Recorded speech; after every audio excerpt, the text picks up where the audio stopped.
All right, so we're going to talk about the new lending law changes. So anyone that's a first home buyer or someone that's looking to get another mortgage for their rental property, this is a good episode that you would want to listen to. The new law came in effect in December. It's been updated. It was a CCCFA, and there was a big drop in loan applications. There was good people that could actually afford the loan that weren't getting the opportunity to get a mortgage because of the new changes. The idea was that they wanted to protect vulnerable people from getting into debt that they can't afford.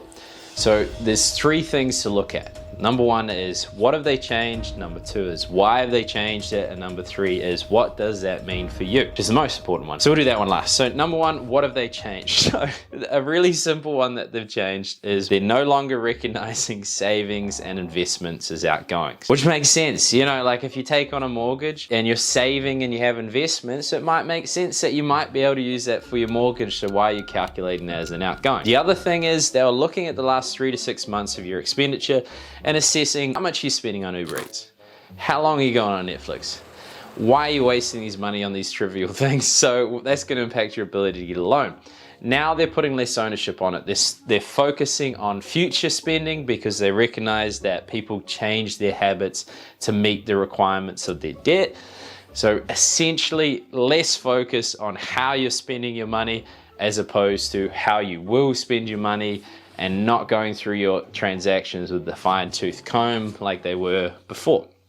And the final piece that they're actually going to focus on, clearly defined examples so it's easier for lenders to recognize what they should do in certain instances. And that steps into the why. Why are they doing that? Because essentially there was a huge risk for banks and lenders in terms of a fine. They didn't want to pay this massive fine, so they overdid it. Now they're reining that back in. So that's the main reason why they're trying to give clearly defined examples so that that doesn't happen. The other reason is that there was a drop in loan applications and people that should be able to get loans weren't able to. That wasn't their intention. They're making adjustments accordingly. Now, the final thing, what that means for you is nothing really.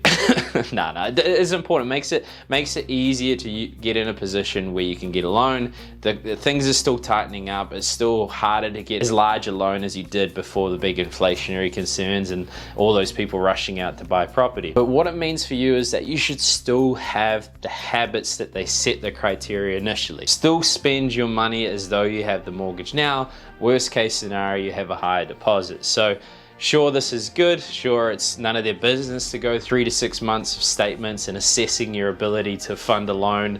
I reckon that's none of their business, but you can still have the habits of someone that's going to pay down their debt, because the sooner you pay down that debt, the sooner you become financially free and can start enjoying life the way that you want to.